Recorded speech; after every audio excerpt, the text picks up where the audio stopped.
Thank you very much for attending our panel. It's entitled EU Foreign Policy Between Theory and Practice. You may wonder why a crazy scientist like me has an adjutant right here. You know, like every crazy scientist, I need an Igor, although my name is Igor, but this time Igor, my adjutant, will be Aleš. Why is he here? You can look on the slides, our contacts on Twitter, Facebook, email, and websites. Please use them during the panel. Send us your questions, send us your comment, and I will do my utmost to incorporate your comments and questions into our panel. Speaking of the panel, let me introduce it firstly. You know that I'm an academic Puritan, but to be academic Puritan, you need also theoretical experiences. Every good theory, you know, has a theoretical background. Not only theoretical, but practical background as well, and ground. And all of the speakers combine theory with practice. Firstly, let me introduce you Iveta Radičová. She's the former Prime Minister of Slovakia, former Defense Minister. Hello. And she was a professor at Oxford, and now she's a professor in COMENIUS University in Bratislava. Right next to her, on her left, is Professor GERHARD HAFNER, a local here from the Diplomatic Academy, and he's also the head of the Student Commission at the DA, if I'm not mistaken. No? It says on the internet.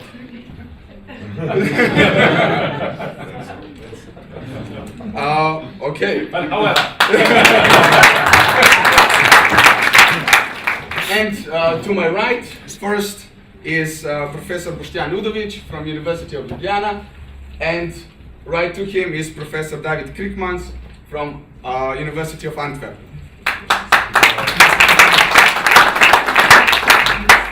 Right. So, when we talk about international relations and theory and practice, one thing immediately comes to mind, and one word, and this is geopolitics. And today we are also introducing a new publication of Kulturfolkhove Kalergi's edition Paneuropean. It's the first English edition of the book since 1926. Why am I saying this? Because immediately, let's say before the First World War, so a couple of years before Kalergi wrote this book, geopolitical situation was quite similar, in my point of view, than today. There was a rising Asian nation, at that point Japan, today China. Europe was in bickering, European states were bickering among each other, couldn't find a solution what to do, and then find a solution in war. Let's hope that today we will not repeat this. But however, in the post-Cold War world, we can see some similarities. Europe cannot find a way. Asian powers are rising, and Spikeman's idea of Rimland, the importance of the Rimland, seems to be lost, that it's not relevant today anymore. On the other hand, there's a Macanian geopolitical idea that sea power is the most important one. Again, we can see that in America transporting its fleet to the Pacific. And the other main geopolitical idea, Macindrian one, about the heartland, we can see that big powers are struggling in Central Asia for resources and strategic influence. So anyway, this is a very similar thing than before the First World War. And let me go first to David, who's a great scholar of geopolitics. Those of you who speak Dutch, I recommend his book. It's only 800 pages. It's about the history of geopolitical ideas. David, is Spikeman's Rimland over? What are we facing today? What is Europe facing today? What are the grand strategies for Europe today? Okay, thank you very much, and thank you also for the invitation.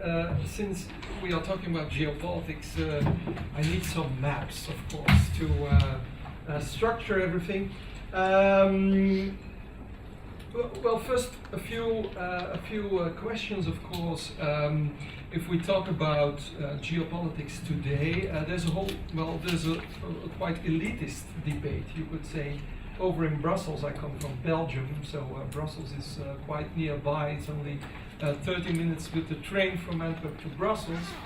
And the last couple of weeks even, there have been multiple events on so-called grand strategy. And that's quite unique, I would say. And how would you define that? Well, you could define it as a kind of calculated relations of means to large ends. Now, earlier in the previous panel, coal and steel was mentioned, so that's quite interesting. So you could say that the founding fathers, to a certain degree, had a kind of geopolitical vision. But of course, the method was a more technocratic method, the method of the Monet method, so to work on a step-by-step basis. So if you want to do grand strategy, then you have to have a kind of limited number of objectives followed by their pursuit. You have to be able to respond to unexpected situations. It also has to be a kind of discourse. Now, the question is then, what do we have? Well, on a technocratical level, you could say, we have some documents. We have the 2003 European Security Strategy, a secure Europe for a better world. How does that sound to you? It is a document, of course, well, that is made in the wake of 9/11, Solana. It is a document that talks about, terrorism. It talks about organized crime. It talks about a little bit on how the grand chessboard is changing. But it doesn't say that very much. And there was an effort 5 years later to come up with a new strategy, but as you see in the title, it only became a report on the implementation of the European security strategy. Hence, the diplomats said, well, we are not able to develop that strategy further or to update it. The debate nowadays, and there's an interim report, there will be a European Council on Defense and Security in December, where the High Representative has already made some steps, and the document is interesting. It's talked about strengthening the CSDP. It also talks about cyber, space, and energy as important areas, and for instance, the maritime strategy, so what you were talking about, mayhem, sea power, is being proposed as an important element. So probably we will have a partial grand strategy on the maritime issues. For instance, 90% of the biggest of the European external trade is maritime. So this is very important. But, well, let's do a little bit the exercise. What are now, you're saying, is the Rimland still important? Is Europe still, does Europe still matter?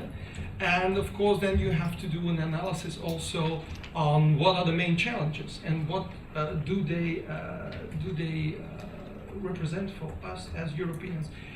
I'm not going to talk very much about the pivot to Asia. This morning it was already discussed. I would say I'm still waiting for some empirical evidence of that pivot, so-called pivot, because, well, if you look at international politics these days, still the Middle East is crying out, even to the United States, and they're very reluctant.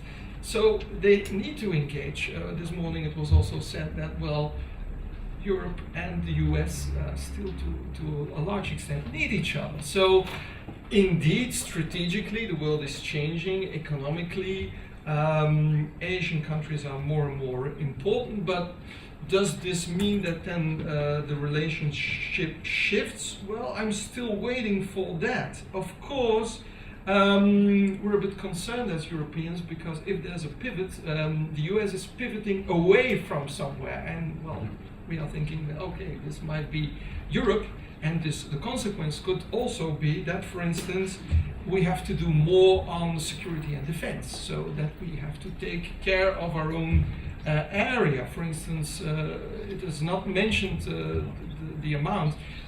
All European countries together spent 190 billion euros on defense.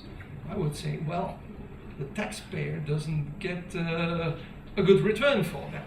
The problems were mentioned earlier for that. But that means also that we need a European strategic culture.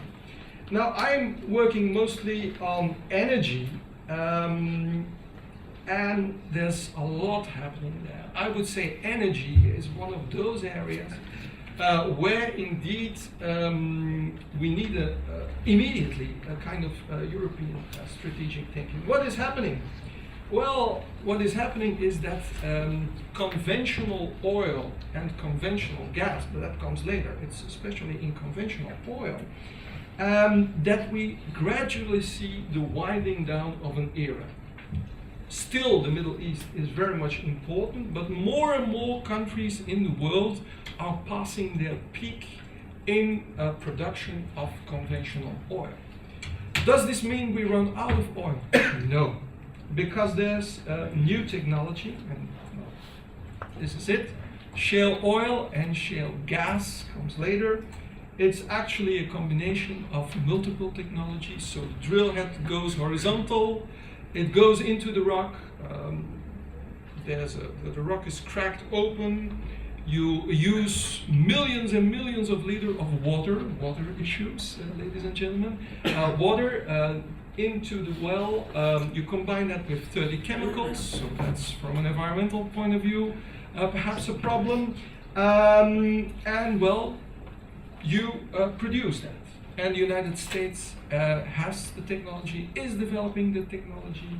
By the way, these companies are exempt from the Clean Water Act, so from an environmental point of view, this is perhaps a problem, but the United States has a lot of resources. So on paper, they look very big. They are the new power. This is their ticket out of the economic crisis. And these are the projections of the production of the United States. This is also shale gas, so that's another variation, again with the similar kinds of projections, but also problems with the water table, tremors, mini tremors, water issues. You need millions of liters of water, chemicals, etc., etc. The geopolitical consequences. First, decoupling. So the United States in the 2020s doesn't need the Middle East anymore. We still need the Middle East. We cannot dial 911 US Navy in the 2020s because the United States will no longer be interested, potentially. But if these projections are really going on. So I would say we are in desperate need of a strategy. And I come from Antwerp. I always make some publicity for Antwerp. Houston is the largest petrochemical center in the world. Antwerp is the second in the world. And I was recently, a month ago, in a meeting with all these companies in the harbor of Antwerp that are saying, well, what are now already the consequences in the United States of this evolution? The consequences are that the price of energy is dropping dramatically. And so Europe is no longer competitive. And they're saying, well, we are multinationals. So in 2 years' time, our companies are saying, well, let's invest in Houston and no longer in Antwerp. So you see across the board consequences. And that means that, well, we need a strategy. We need a strategy. Austria is, by the way, also on this map. What kind of strategy could that be? Import tariffs? Cataloging shale oil, shale gas as a kind of dirty kind of energy? Well, our American friends will not like that, but I'm thinking, well, that in the areas of energy, our interests are diverging instead of converging. And this is the reality. So a lot of question marks and questions on, well, how to do that. Of course, we have shale oil and shale gas in Europe. Our citizens are putting question marks on that. Even if we're developing it impacts our renewable energy strategy because, for instance, coal also has collapsed, the price of coal. My country is now importing coal. So no longer our renewable energy strategy is gone. So a lot of questions, and this really affects the economic security of Europe. Now, another area that is interesting is natural gas. And from a geostrategically point of view, there have been some finds, for instance, in Cyprus, also off the coast of Israel. Some even are saying off the coast of Syria there might be natural gas. So strategically, for the European Union, this is very important, I would say. And indeed, Cyprus, well, also, by the way, off the coast of Greece, there could be natural gas. There's one veto player, Turkey. So we need to negotiate with Turkey on that. How am I on time? 30 seconds? That's good. Let's conclude here. This was just an example. I have many other examples, but what we need really is a strategy for Europe in all these different areas. Energy, what is happening, for instance, in the Arab world. We need not only to react, but to be more proactive, and also think about what are our interests. And interests in the past was a dirty word. Yeah. Yeah, thank you very much. Just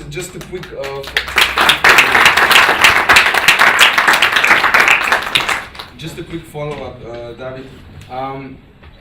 You mentioned, and we all agree, Europe needs a strategy. But if one follows, let's say, international relations discussions in United States, there is always a discussion about American grand strategy.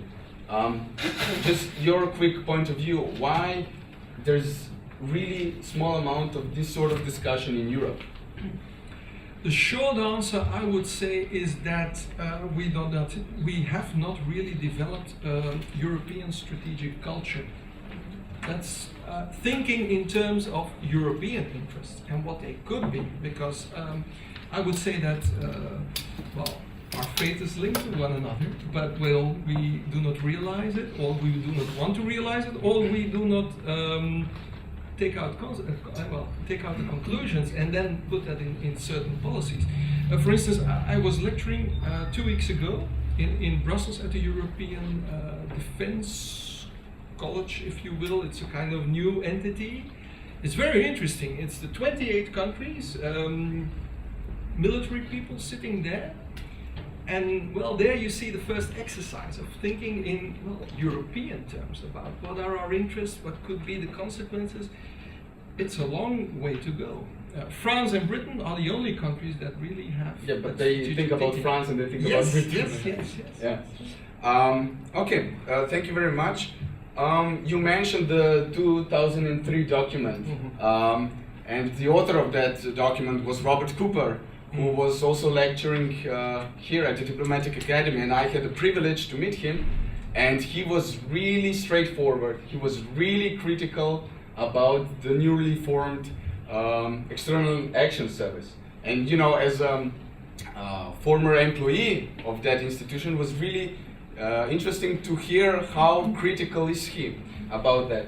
And this is where Boštjan comes in, because he's a scholar of diplomacy, and let's say for the past 20 years since the Maastricht Treaty, we were constantly listening how common security and defense policy of the EU is inefficient and basically non-existing. And this is the same argument for this newly, let's say, European diplomacy. Boštjan, what's your take on that? How effective are we, and we have realized, we have realized in the previous panel that we are not efficient in this, and that there is no European common foreign policy. I will just stop at this point to ask, because there was no an answer on the previous panel, what is common foreign security policy? Okay, we know what is foreign policy, we know what is security policy, but I will stop on the word common.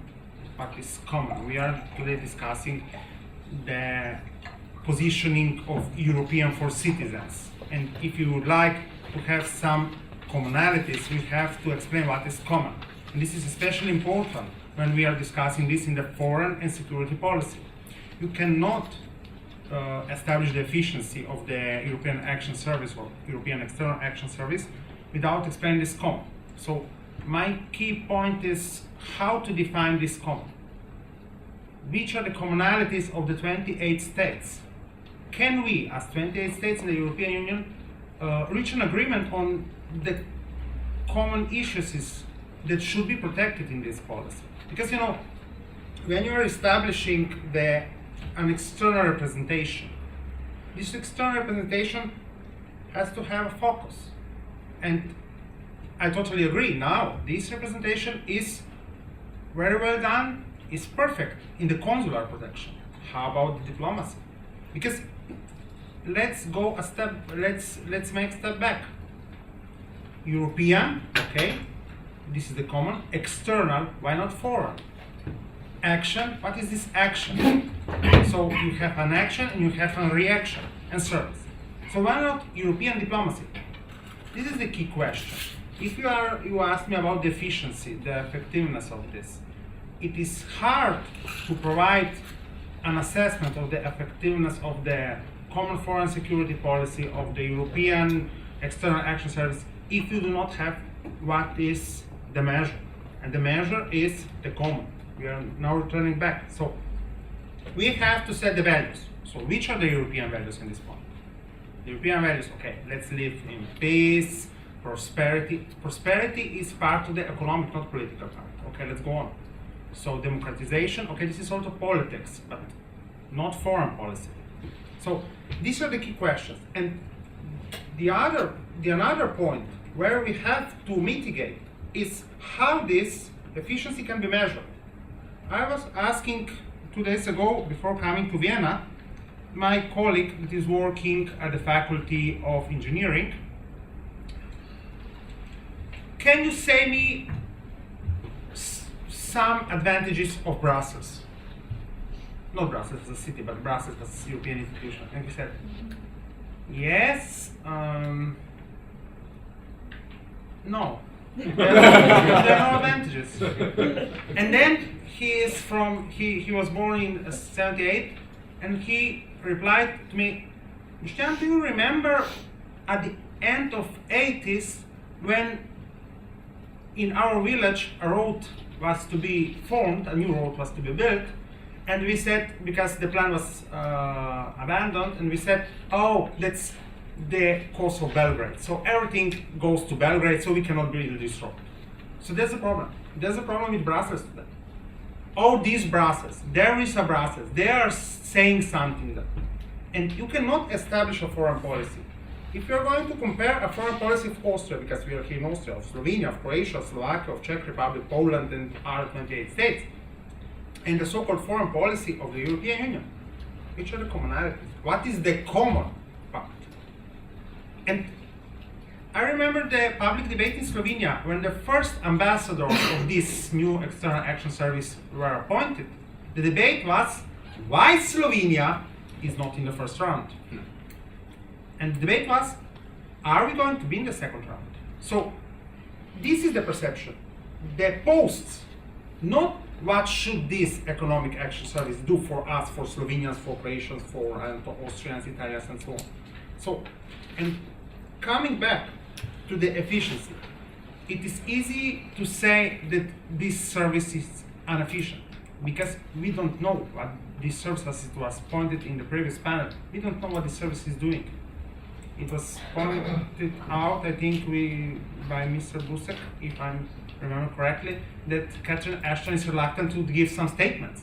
So it is hard if you don't have this commonality, this focus, a single point of 28 states to say anything about efficiency. However, on the other hand, this sector is efficient. You know, you have a European citizenship, but this is all consular protection. And finishing with the just short remark, do not forget, Vienna Convention concluded here in Vienna in 1961 says diplomatic relations are established among states. The European Union is not a state. And if you would like to change this external action service to measure its proficiency, to measure its efficiency, to measure its capability, you should give to this external action service this diplomatic label. If you would like to give this diplomatic label, you have to change the Vienna Convention. If you would like to change the Vienna Convention, you have to open the international treaty, and that's the problem. And I'm going to finish it now here. Okay, thank you.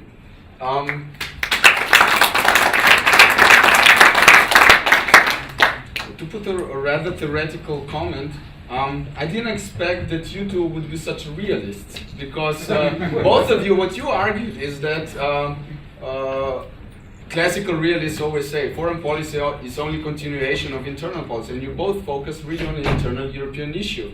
And if I just make a short comment, I completely agree that EU lacks a vision, lacks a conversation, discussion about it, but there are some ideas already written 90 years ago. But my quick actually comment in opposition to your points about the consular affairs. Are they really functioning? I mean, I can give you a lot of examples when EU citizens were Slovenians, were stuck in Vietnam, where Slovenia doesn't have an embassy, and the EU member states refused to help them. We are not discussing the Slovenian foreign policy today. Yeah. We're discussing the European foreign policy. Well, but this is, every embassy of the European state is also an embassy of another European state if that state doesn't have a representation there. Yeah, that's true. But we are discussing the European External Action Service, that's not right. particular diplomacy. Yeah, that's right. And the different national interests, why they are offering or not offering. I have the data that were coming from Brussels to me last year and of last year. The increase of this consular protection is there is an increase in this consular protection, claiming passports, giving and so on. So they are this representation of the European Union European External Action Service are more or less influential, are up to the point, are focused when we are discussing the consular protection or some consular affairs. However, in the diplomatic affairs, they are more or less still preparing some grounds for some steps, maybe towards a greater institutionalization. But I don't think it's going to happen something really important in the next 15 to 20 years. Okay. Okay, thank you.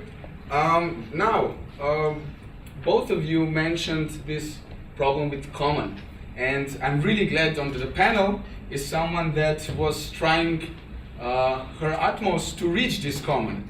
As you know, the decisions within the common security and defense policy are adopted unanimously with a consensus. Madam Radičová, how hard it is actually to get the consensus in the council? Who is the state that strives for the consensus? Who's the one pushing for the consensus? Of course, besides Slovakia. Thank you very much. It's a pleasure for me to have a chance to discuss several issues with you and to hear professors what they think about common in EU, common of Europe, etc. As an introduction, if you do not mind, and bit reaction what I have heard. First of all, to be clear, we are talking about Europe, European Union, or Eurozone, because these are three different entities. If we are trying to find something common, we will find different common for Eurozone, for EU, and maybe something common for Europe. I am not so sure. It's more complicated to find it for Europe. Why? Second comment. I think we have four typical characteristics. If I am speaking we, I am speaking about people. First phenomenon, we can call, as you know it, Eurosclerosis. Second phenomenon is Eurohysteresis. Third phenomenon is Eurohistory. We are proud on our specific nation histories. And fourth, last but not least, Europe diversity. Europe is divided across three main axes. First axis is defined socio-economically, and it's the huge difference and deep difference into being in between North and South. If there is interest, I will go to details. Second axis is the axis concerning the level of consolidated democracy. We can find at least 5 clusters inside Europe. And it's connected with the standard and style of democratic institutions inside each country. With consequence, how then they behave at the level, at the Council, European Union, international strategies. And third axis is the axis of the characteristic of the state. In simplification, state with maximum functions versus state with minimum functions, great or small governments. There is empirical evidence that there are deep differences among the states concerning the role of the state and the belief of the people what the state should do for them.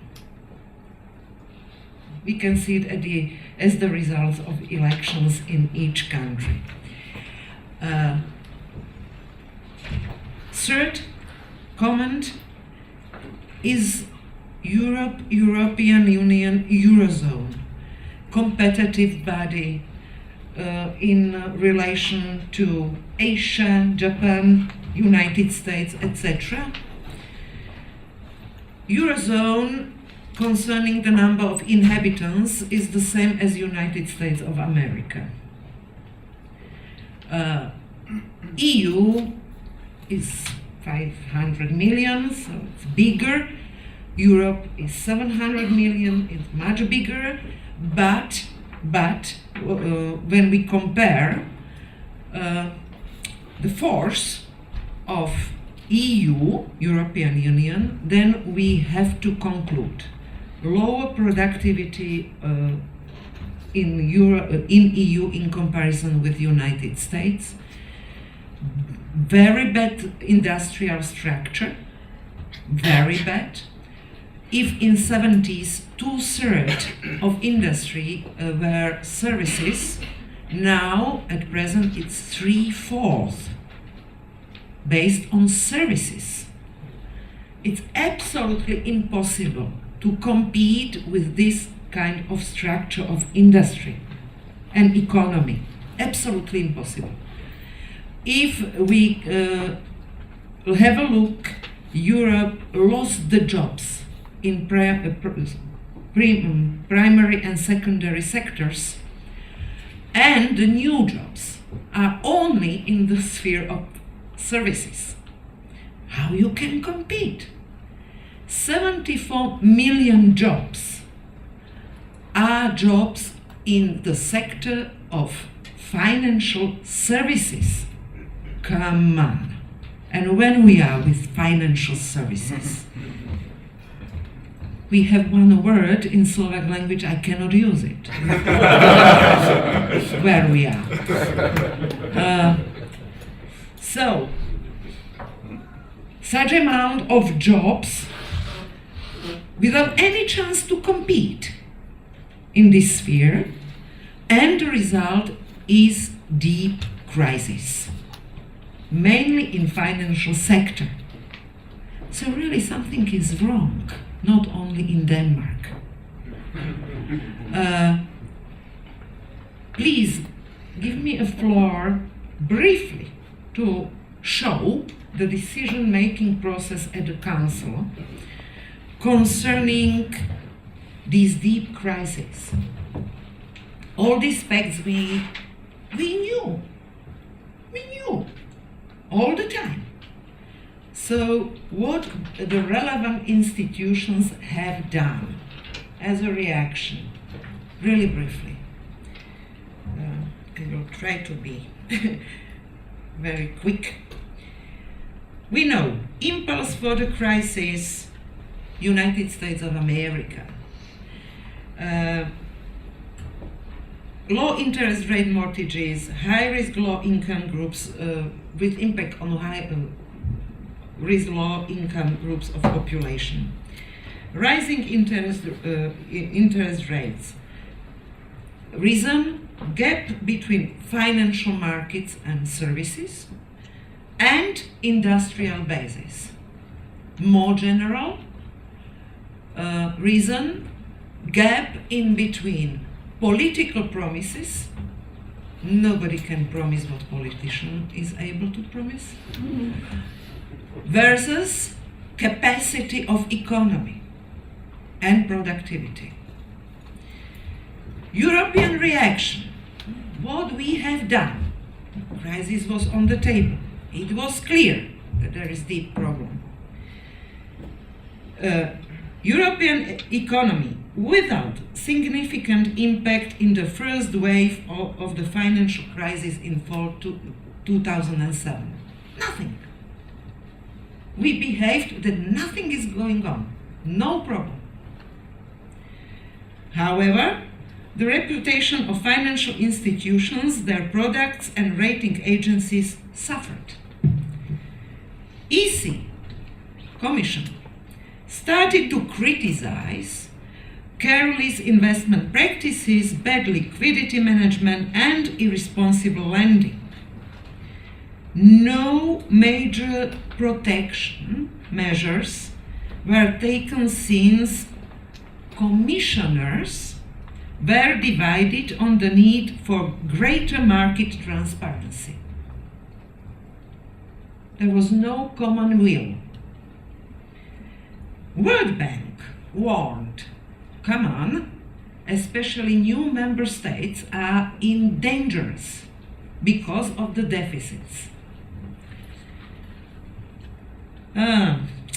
First, the European reactions.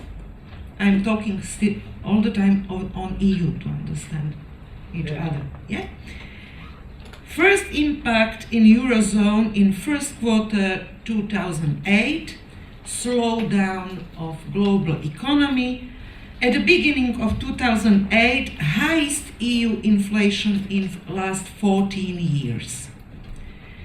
Economic outlook worsened in second quarter of 2008 due to recession in US and rising oil and food prices. Reasons for worsening economic situations were global credit crisis, rising prices of oil and food, and strong euro. 15 September 2008, we call this day New Black Monday. Worst drop on Wall Street since 11 September 2001. US government announced it will not save large financial institutions with public funds. Lehman Brothers announced bankruptcy. In Slovakia, immediately during half a year, we have lost 150,000 jobs in economy as an effect of bankruptcy of Lehman Brothers. ECB immediately provided 30 billion to banks in short-term loans. French President Sarkozy proclaimed the need for a new financial system called regulated capitalism. Banks should finance development and not engage in speculative activities.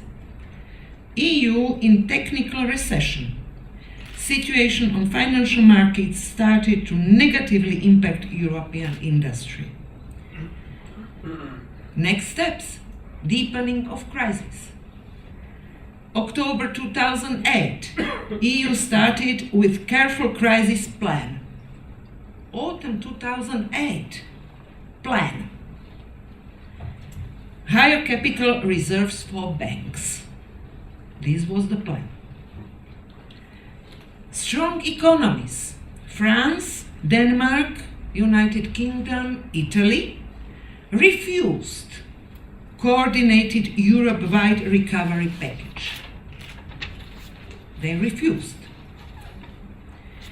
At the same time, European car makers asked the EC for 40 billion aid in low interest loans due to rapidly failing car sales. Market insecure because of record falls of shares from Europe, United States, Brazil, Japan to Russia. After 40% drop in shares of major UK banks, finance ministers agreed to increase state guarantees of bank savings from 20,000 euros to 50,000. Some of the countries guarantee the whole bank savings. Central banks, including ECB, lowered interest rates. First time at the end of 2008, there was first time the call for the reform of global financial system. Changed views of European leaders. Need for new globally coordinated control of financial markets. First, it has mentioned, as I remember, Finance Minister Brown, and he called for new Bretton Woods agreement.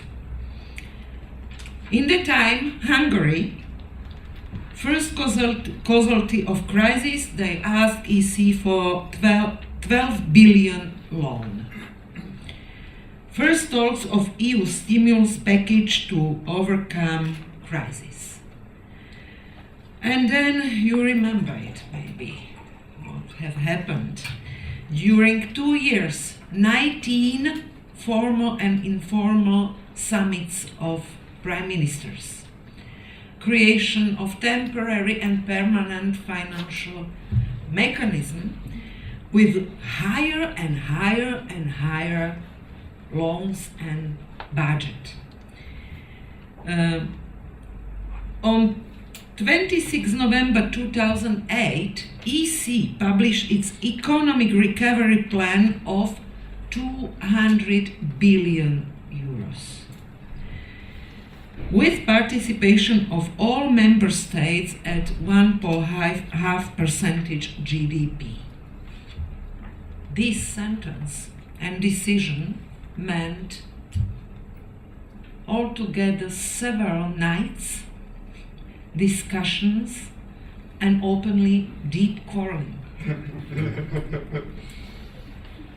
Some of us were out of the room, then returning to the room, hot phone calls to ministers of finances, to parliaments, because it's a huge amount of money for the country.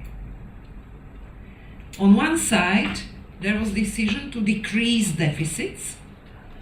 On another side, to put the money to common package, and each month more and more and more.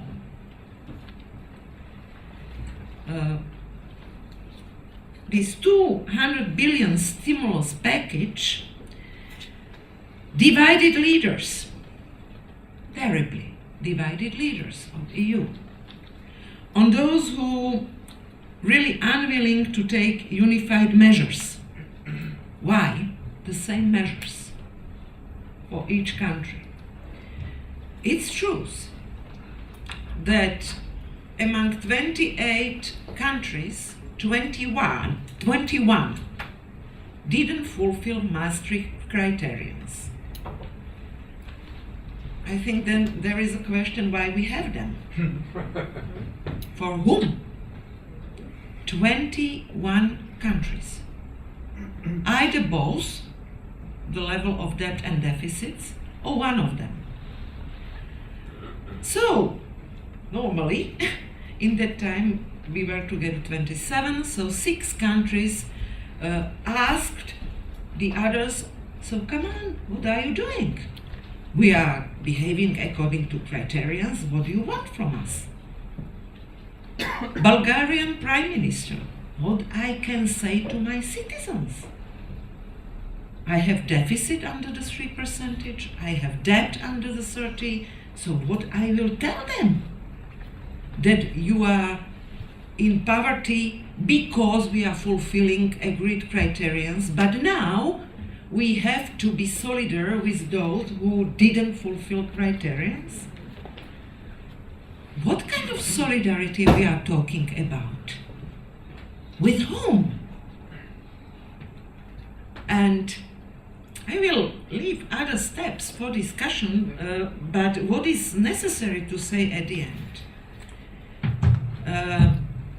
And I would like to stress it, for all kinds of foreign policy, energetical, defense, economy, etc., how we would like to live together. Okay, we agreed we will base our coexistence on treaties. But if we sign it, it's necessary to behave according to the treaty.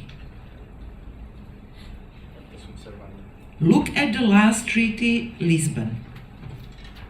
First, what we have done was change of the behavior of ECB, because it was not according to Lisbon Treaty what the ECB started to do to cover the problems in each country. We closed the eyes, all of us. We closed the eyes when first France and Germany didn't behave according to Maastricht. And then all other countries. I think the only way for the European Union, with these 4 phenomena, 3 axes inside, and economic structure and loss of competitiveness at present, how to continue together is to have treaties we are able to fulfill. Otherwise, it will be only on the paper, like there are on the papers, this conception of defense and foreign policy. Thank you very much for your attention.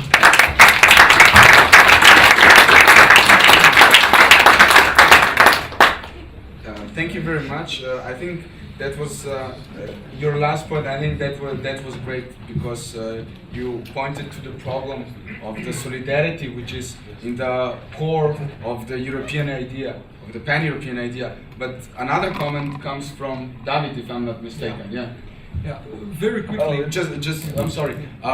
Please tweet, pose your questions, write email, post it on Facebook. We still haven't got any. You're invited to do so while we are discussing it here. So please join us in a discussion on Twitter, on Facebook. We will incorporate those questions and comments into the panel. Please do. But do it face to face is more personal. We will do that as well in the end. Absolutely. Thank you very much. I very much liked your presentation because, well, 3 very short points. One, in your analysis, you are correct. Something is wrong with the structure, the economic structure of the European. That's the really underlying issue. And well, I would even go further, and we will not be able to go out of this crisis if we do not change the whole way in which we look at our economy. We have to reinvest also, I would say, in more sustainable technologies, because in many different areas we have it. The only problem is we do not bring them to the market, if you will. We do not patent them. The Americans do. Others, the Japanese do. So that's one core issue. This also means that you there's a budgetary path, but you also need to be able to invest, to spend money, to change your economic structure. That's point number one. Point number two, some things in Europe are not set. Germany does not say that it also benefits a lot from the weaker euro. Because if they would have the strong German D-mark, well, I think they would export less. I'm not an economist, but I think so. By the way, if their main trading partners, the Europeans, get in trouble, they will get in trouble down the road as well. Thirdly, we spend a lot of money for saving the banking sector. But we as taxpayers have not gotten any changes in that banking sector. The banks are still really big, too big to fail. What about cooperative banks? From the bottom up? What about the rewarding system? It's all the same. There's a Dutch journalist that I follow in London, and it's not my last remark. And his article 2 weeks ago was, well, I'm really scared because nothing has changed, and well, the bonuses keep on. So in the core, we spend a lot of money, some even say a third of our European GDP on paper, in potential savings of banks, but the taxpayer hasn't gotten a restructuring in return. So in Denmark and in some other places, something is wrong. If you do not mind, briefly. Yeah. Briefly. First of all, yes, if I remember it correctly, please, approximately, I don't remember precise figure, patent in States cost $1,800. Patent in Europe, 35,000 euros. And I will not continue with bureaucracy around the patents. So yes, here is the barrier, and we can do something very quickly. No problem at all. We are missing 700,000 ITs in Europe, experts. There is free place for them. We have only old firms in States. 75% of firms are so-called young firms. It means they have their own research programs and innovations. We haven't. So yes, there are steps we can do very quickly and to be once more compatible with other part of the world. Germany is second biggest economy in the world. And if we want or not, we, the Slovaks, we are proud, but we are really very, very small. And if we want to be the partner, the only thing we can offer is know-how. We cannot compete in other field with such economy. What have happened in the third point, economic sector, is very simple.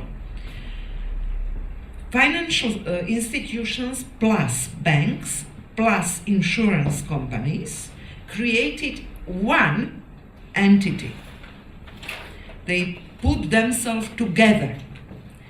If before there was regulation, as they were separate, insurance company didn't insure a bank if the bank was in troubles, but if they are now together and they have common budget and finances, there is no inside control. And they are covering the problems. If there is problem with financial institution, they cover it from insurance company, even bank, etc. So they created international, non-internal regulated financial institutions, and the competition or negotiation now is international huge financial entities and small national states and governments. You cannot negotiate. So the only way how, it's like negotiation of the bird with tiger.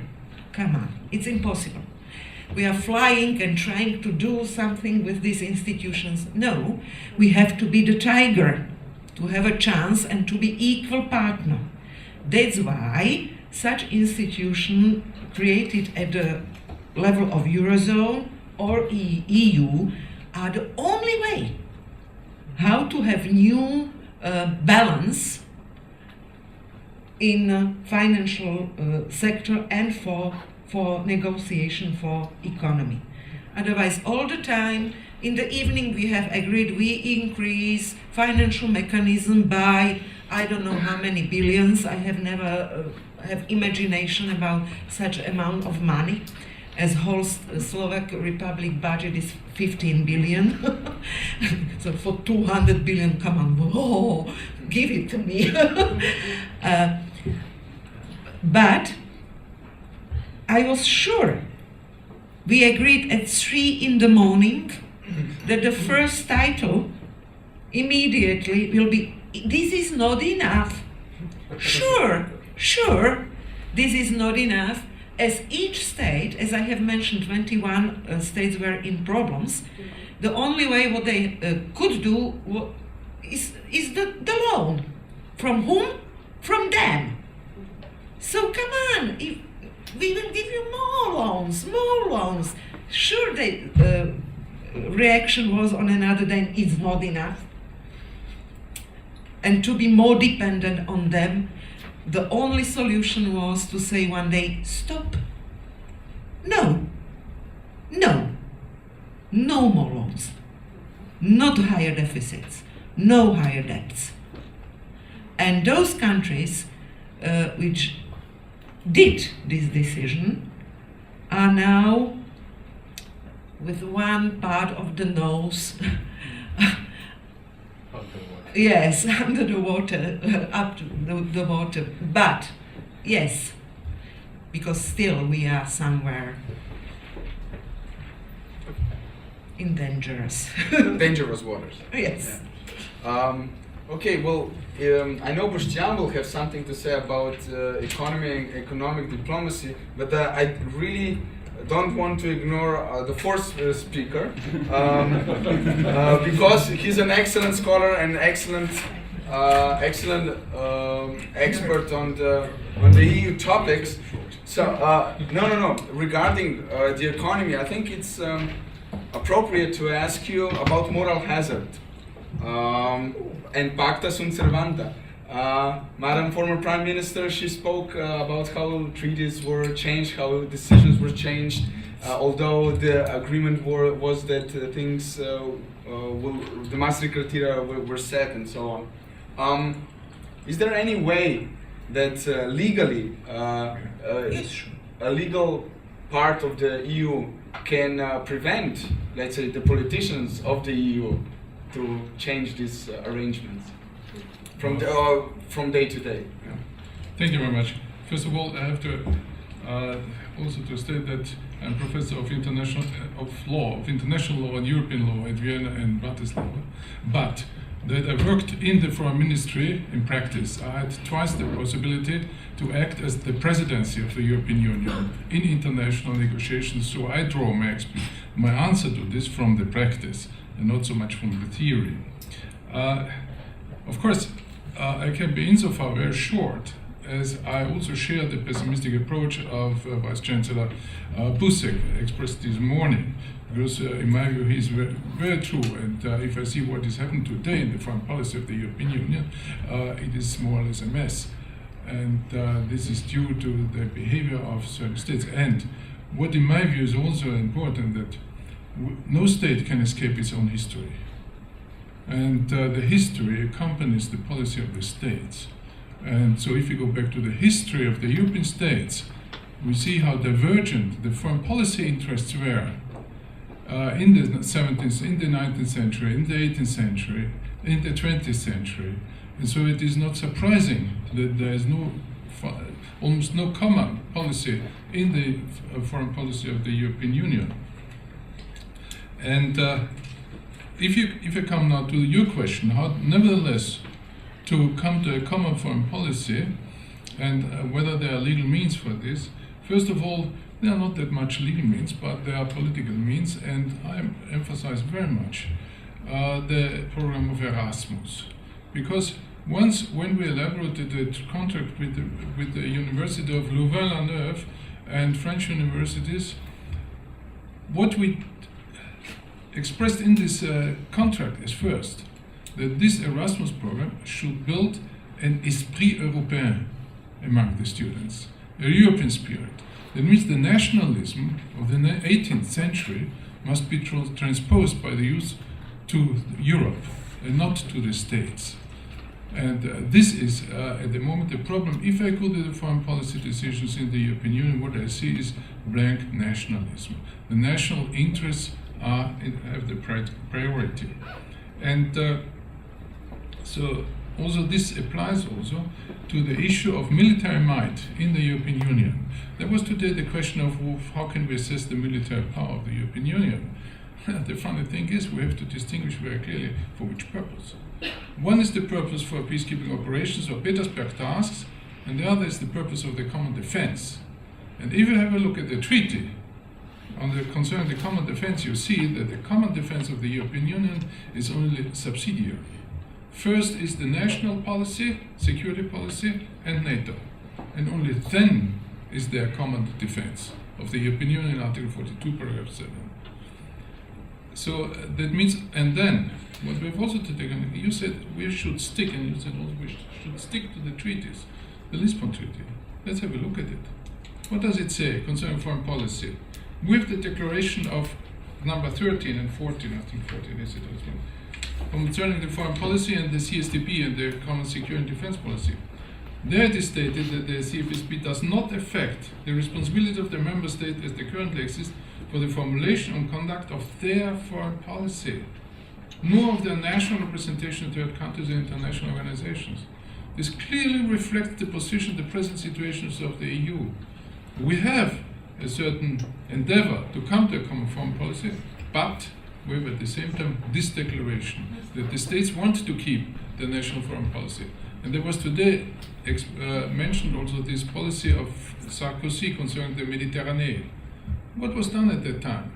So first Sarkozy wanted to go alone, and then Angela Merkel told him, no, first you have to come to the European Union and try to come to an agreement within the European Union on this issue. And then only it became a European issue. And how can really the EU, and this was in particular the issue of the ethical component of the foreign policy, how can the EU enforce it? There are possibilities, there are legal possibilities, and it uses it sometimes. Yeah.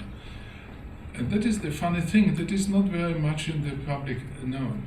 In the partnership agreements and various agreements with third states, there's the so-called political clause, that the states must commit themselves to respect democracy, rule of law, human rights. And you say, well, this is the text of the treaty. Is there a consequence? Yes. The consequence is if the state, the third state, does not abide by these principles, the EU can take sanctions. Can take sanctions that go even to the termination or suspension of the treaty. So that the third state runs the risk of losing the benefits from the treaty if it does not abide by these principles. And these are certainly principles that more or less are the legal term of that what we call the ethical component. So that means what we have to see is, in particular concerning the possibility of establishing a common foreign policy of the European Union to overcome the nationalism. And this, in my view, is in particular an appeal to the youth, to the future generations, that they are called upon really to establish the esprit européen. Thanks very much. Thank you.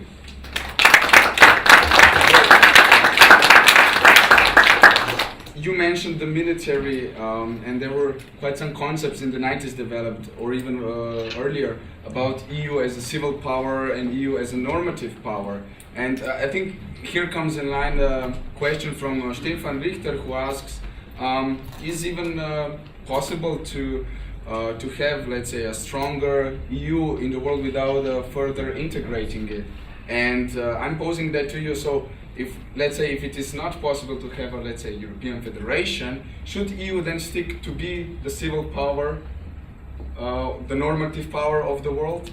And what's your take on the question of subsidiarity? If I can put this in as well as of the internal part of the EU. Thank you very much. The normative power. Sorry, I have an insight a little in that what is the EU is doing in normative issues, and that I must say that, well, what the EU has really to recognize at the moment in international relations, that first, it is a unique experiment, the European Union, because it's the only international organization dealing with the foreign relations. That we have to take into account. The second is in foreign relations are governed by a system of balance, a system of equal powers, theoretically equal. And this is also to be recognized by the European Union. When the EU came to the United Nations, for instance, they tried to apply the EU regulations on the United Nations. That cannot work. And it was very difficult to convince the European Union representative they cannot use here the EU regulations in the UN. They have to abide by the rules of the United Nations, because the other partners are only bound by the United Nations system and not by the EU system. So this is a major issue, and there is a lack in Brussels. And there is a lack in Brussels of insight into these mechanics of international relations. I regret, but this is at the moment the situations. And so normative power, civil power, of course, somebody said once in Petersmann was that human rights is in particular enhanced in international relations by the European Union. I mean, the European Union has now the Charter, and it tries now to become party to the European Convention on Human Rights, but whether it is possible really to enforce human rights standards in international relations on the global scene is still to be seen. Depends very much also on the actors. And the European Union has also to accept here that there is an equal footing of the other partners. It depends very much on it. So there, at the moment, the situation is not very to be seen very optimistically, but my hope and my expectation goes certainly with the youth that perhaps the youth will be then more prepared to accept this situation. Sure. Yeah.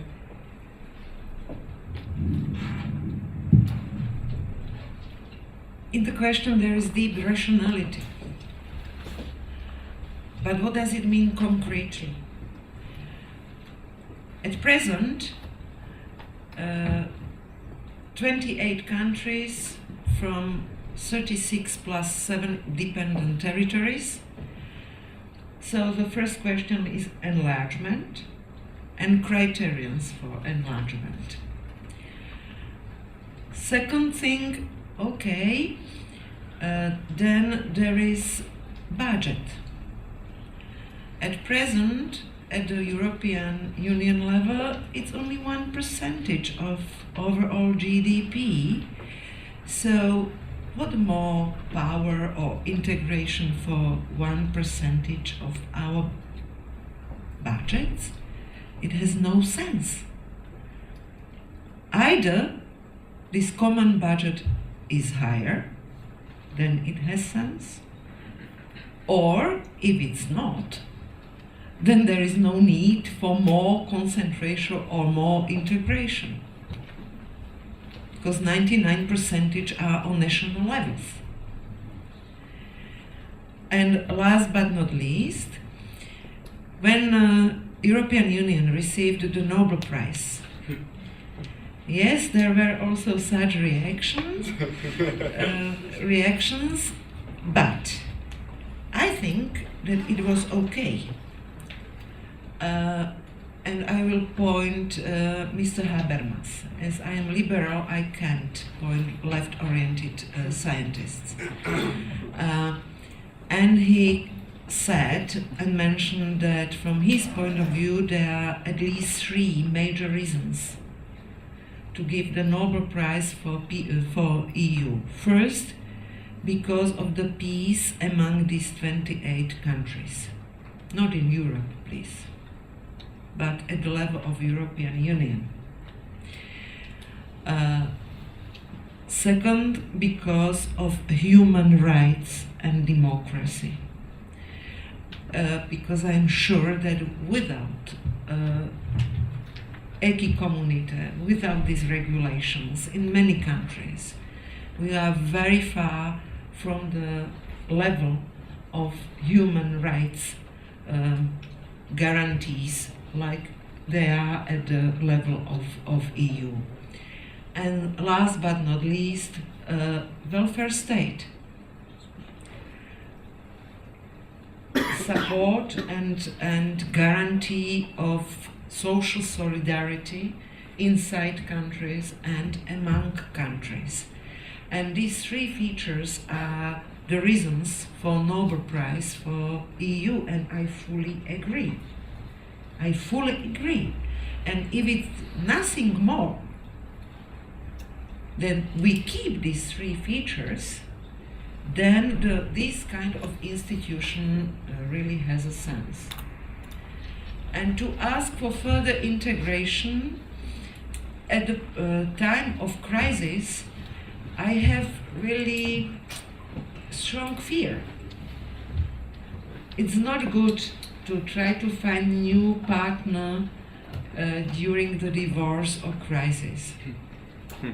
It's always very bad solution. And the same concerns the next steps for development of further integration or agreements among countries. Now we are all nervous under the pressure, and this is not a good situation to find positive way of thinking for further giving competencies to another entity. It's not a good situation, I'm sure. Especially when during 20 months, if you remember, there were changed 11 governments. Such unstable situation is not a good situation for trying to find new bases for further integration. We have to solve the problems at home, to keep social peace, to recover the trust at home, not to support extremistic political parties. I was a bit in shock from the results of elections, for example, in Austria. So be careful what's going on inside the countries, and to start to think what we can do then more. But not to solve our own problems now through issue very far from the citizens and more in the atmosphere of growing distrust to European institutions, because it's truth. So I think we have to wait a bit. Thank you very much. Well, we're kind of short on time, so I will pose the questions to three panelists right now. The same question, Professor CRIEKEMANS, Professor HAFNER, and also I kindly ask you to put on your former defense minister hat now. Human rights were mentioned, ethics was mentioned, so immediately we can talk about Libya, humanitarian intervention in Libya, and now Syria. Did EU close her eyes in Syria, but not in Libya? I think I have to. Yeah. It's too long story. Please, your comments on the role of human rights and ethics in EU foreign policy and case study of Syria. Anyone want? Yeah, please, Professor. Thank you very much. First of all, Libya and Syria, this is the first case of the Security Council of the United Nations. And only, well, the system of the European Union is so that it commits itself to abide by the principles of the Charter of the United Nations. Explicitly it says principles by the Charter. That means that the EU is of the opinion that it can also start autonomous sanctions, but mainly it is within the system of the United Nations and committed to it. So it is the possibility of the European Union to take autonomous action in this is limited. And as to responsibility to protect, I myself, I'm very conservative in this because there's too much noise about it. It does not exist. or if it exists, it is very limited. If you take the Millennium Declaration of the General Assembly on this, you see that usually in the public it is overemphasized. The Millennium Declaration does not say that what the public usually means, does it say? Thank you.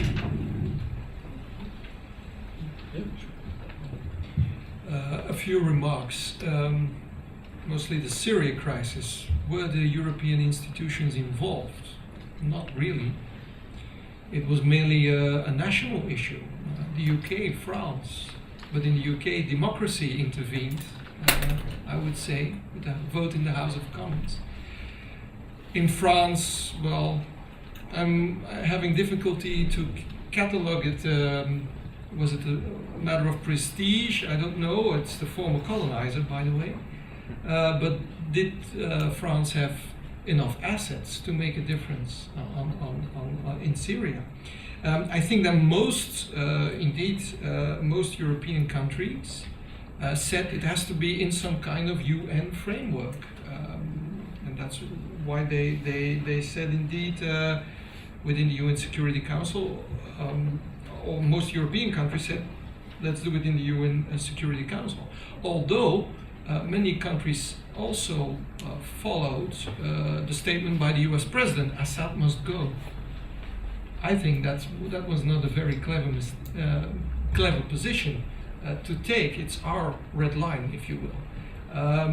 So in that sense, it was almost impossible for the European Union to then broker some kind of deal, even behind closed doors.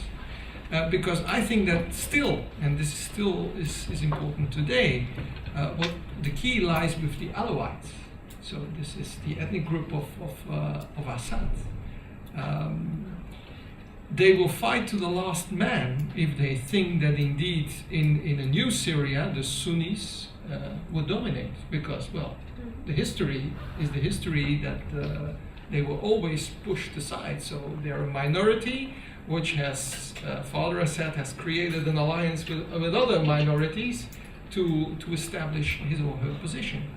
So if they are convinced that indeed without their leader they could get slaughtered in a new Syria, well, they will fight to the last man. So, and there Europe could come in the sense that, and this is actually this has been the Russian position all along, that you need an inclusive solution with all ethnical groups, if you will.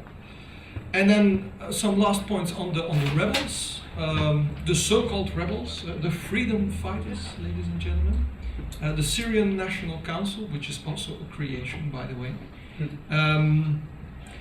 Well, I have catalogued it and I've said this also in the media in Belgium, that it was a kind of deliberate misperception on part of some European countries and also the US, by the way, to catalog them as kind of freedom fighters, because the reality on the ground is much different, as we know. Al-Nusra is there. This is Al-Qaeda. ISIS, the Islamic State in Iraq and the Levant. They want to create a kind of Afghanistan, but then on the European doorstep. So these kinds of rebels, there is a very complex grouping, and therein lies the problem, because there's now that Geneva II conference, everyone is banking on that in November. Well, Assad can say, I will come, but who will represent the opposition? That has been the key issue all along since May, and that was why it was delayed. So I see a lot of problems going on. I see also opportunities in the current UN Security Council resolution, in the sense that now the inspectors of the OPCW are in the country. They must do the work. Can you dismantle chemical weapons in a war zone? Perhaps you need temporary ceasefires, regional ceasefires, or something more. There is a potential for momentum there, to build further on that resolution and then to come to an inclusive solution. So that's my take on the Syrian question. And the response, please. Yes. Only in addition, certainly I share this view, and we must also confess that the EU went as far as possible by taking sanctions against Syria. But the real problem is with whom should the EU speak? There is such a slogan that it's not very polite to speak about a person who is not in the room. So I will not speak about Mr. Obama as Mr. President have to stay at home this time and not to travel anywhere. But I think his first statement was very far what we can call diplomatic statement. And mainly because he then had to change his own statement, and there was enough clear who is the winner of the conflict. Neither refugees nor opposition in Syria, neither inhabitants, but Mr. Putin. Yes. And resolution agreed, last resolution, we were waiting, all of us. Result is okay, against chemistry weapons, sure, big step. But what about those people who lost their lives? Nothing. And plus, European Union, sorry about this strong sentence, played zero-sum role in this conflict. And question is if this was good solution. Okay, we will try to help refugees, some of the countries, but we are very far to be able to do something active concerning the major conflict in this part of the world.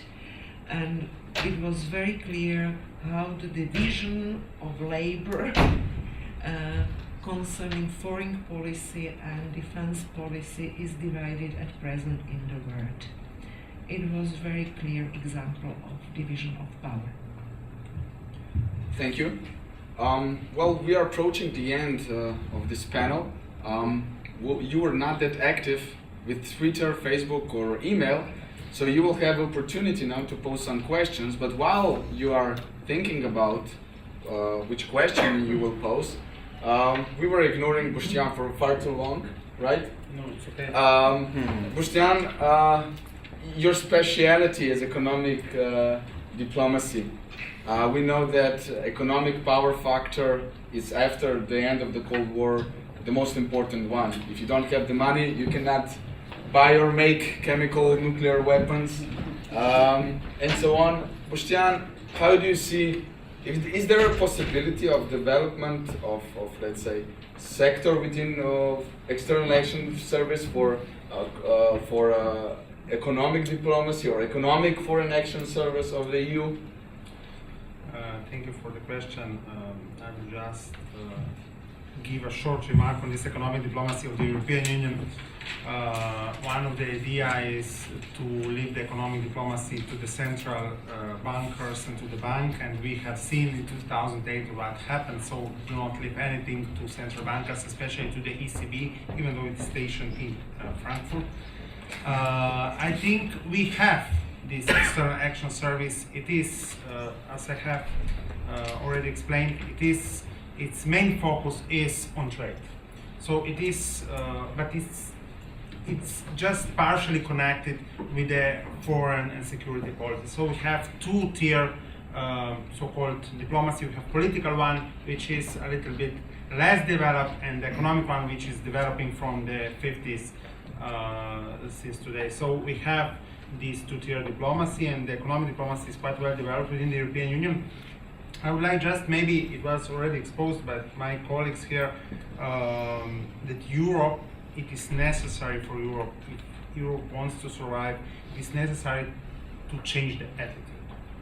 we are still more or less living in the past. We are still living more or less in the 19th century. We are still living on national states. We are still living. But it was exposed by the colleague Radičová, the importance why Europe was in the 60s developed, and especially this trend was fostered in the 90s, is the welfare state. So the welfare state is that common position that I was explaining before, what is common European. So the welfare, the economics, and if we would like to change, to influence our future welfare, the welfare of future generations in the European Union, we have to influence the world system. After 1944, when the Bretton Woods was established, some European states were at that conference, but just raised the hands, yes, we agree. Europe was ruined at the time. Now Europe can, after then was a sort of attempt in the 70s, so you know the new international economic order. I think now it is the time for the new international economic order, or the new global economic order, if you would like to say this. But Europe has to step from shadow and say, we would like to be active. We would like to create, to co-create this economic order, not just to adopt the recipes coming from outside. If we are not going to do so, if we are not going to step and to be bound by our treaties, if they are not good treaties, we have to change them. But if we are not able to have a solid basis, then I don't think Europe and the welfare state, this common position, is going to be solved. To shorten. Economic diplomacy, yes, it's time to Europe to start. Economic crisis is coming to an end. It's not ended, it's coming to an end, slowly, but it's coming. So it's time maybe to re-establish some pillars of our future economic cooperation.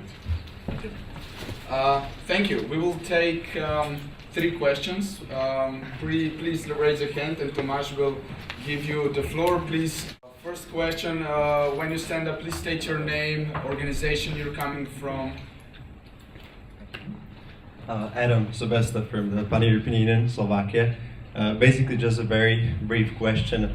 How can citizens of the European Union influence the foreign policy of the EU? Thank you very much. Very easy, through elections. Yeah. It's the only way. Second question, please. The General of Pan-European Movement in Austria. My question is to Radičová.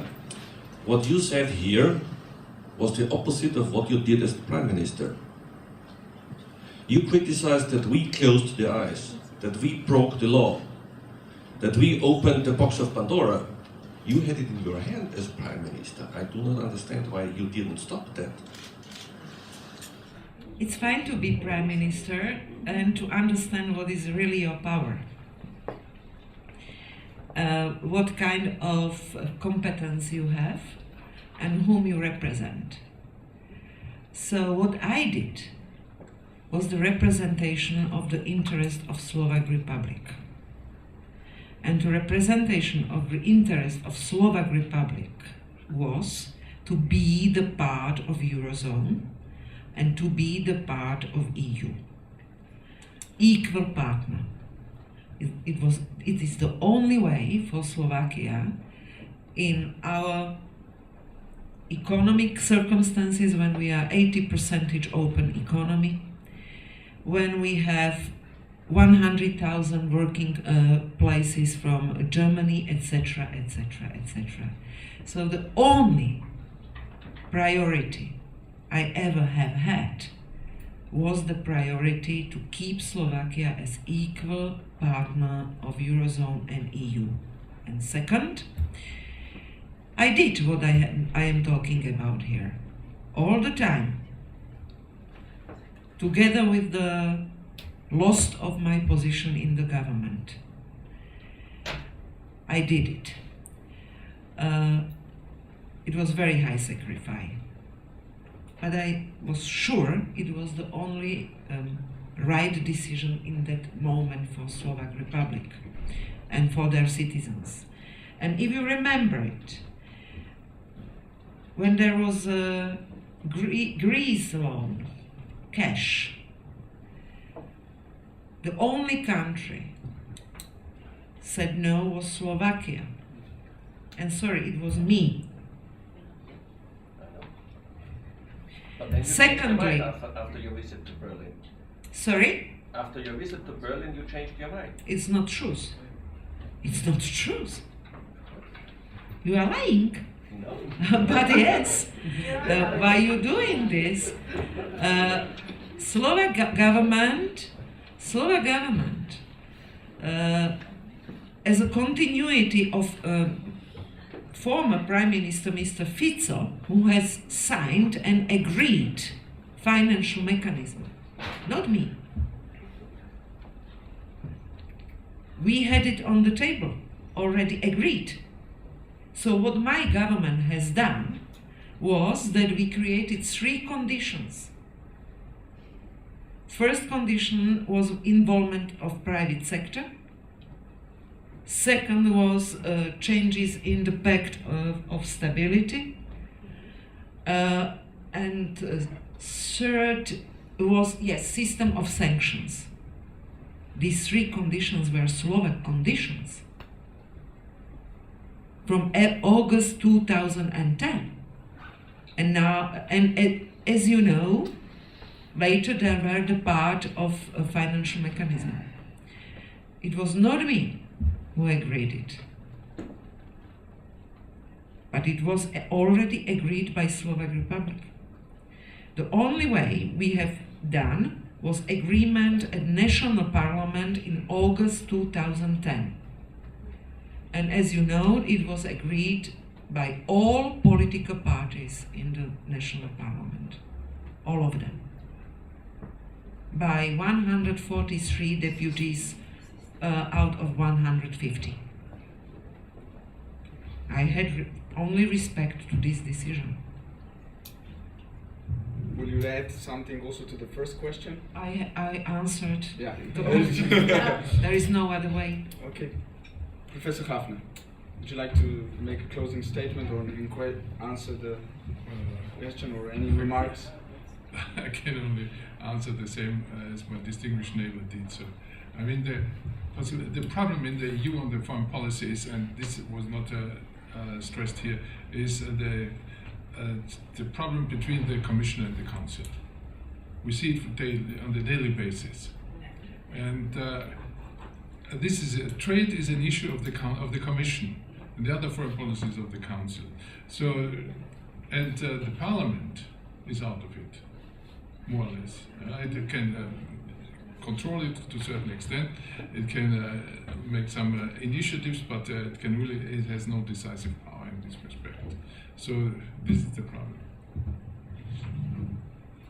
Yeah, going to stick to the question. Well, the role of citizens in the European Union, also in terms of foreign policy, that's not an easy one because they do not have any official function, of course, but nevertheless, organizing themselves in groups and especially raising awareness about the challenges that are coming, I think that is crucial. I differ a little bit from the former Prime Minister, coming from Belgium. I think that Europe is created crisis by crisis. So every crisis creates also, do you know the sign in Chinese? Risk, opportunity. So every crisis is also an opportunity, and a political opportunity, I would say, to then think and to then translate that. But it's best to do that in a situation where also the citizens have that awareness of what is going on and that indeed something should be done. Education, also very important, and also, well, I would hope that the next generation thinks more in European terms instead of only in those limiting national terms. Okay. I'm going to answer just shortly this question. Raise awareness, and the next thing is we should stop living in the past. We should just remember the past. What happened? It happened. So today we have an opportunity to co-create I'm a little bit more optimistic than my other co-speakers. But we have the opportunity to create the future, to influence the future, to different channels. You have the representatives in the parliament, you have also your commissioner in the commission, you have the petition of the European citizens, you have formal and more or less informal channels. You can influence the the constitution of the foreign policy of the European Union. I think it is necessary to change the role, to change the state of the mind, so from the reactive to the more proactive. Change, we, the citizens of the European Union, more or less paraphrasing something else. So we, the citizens of the European Union, we would like to influence our foreign policy towards the Western Balkans, towards the Mediterranean. I think, if I may, just a short remark, I think that we have lots of problems in our neighborhood, and we should stop to stick somewhere far away when we have another institution like the United States that are able and capable to decide on something. So just step from the past to the future, and I think we can, in 10 years, we are going to have a better common foreign security policy. Please, one sentence, if you don't mind. One sentence. I fully agree, but I have a small problem. For some states, the nation state is not the history, but present time. Slovakia was created only 20 years ago as a state. Still there is open for Balkanian states this question, so it's not 19th century. It's present situation, Yeah, but so it's not exclusive. Yes, We can but it's continue not this so. debate. But it's not so easy to do this jump. And really, last comment. All the statements I put here on the table, and I can show it in my iPad, are my statements from official discussions at the Council at the level of EU. Thank you very much. Thank you. I would like to thank the panelists for coming. I'm really glad that you posed that question, because yesterday in the evening, after our lovely event here, we went out to Wiedenbrod to get another beer, and we were discussing actually the same question that you raised. Why is the title of our project, of the conference, Citizens of EU for European Foreign Policy? And I remembered yesterday a quote that Roger Rosil, he's the president of the Pan-European movement in Andorra, gave it to me in 2008, also here in Vienna at another conference. He said, Igor, there are no international relations. There's only diplomacy. Skip that. Igor, there's no diplomacy. There's only interpersonal relations. So, conducting interpersonal relations, I would really like to thank you all for sticking around so long here. I wish you a pleasant journey back home, and we see each other at the next conference and the next Pan-European event. Thank you very much.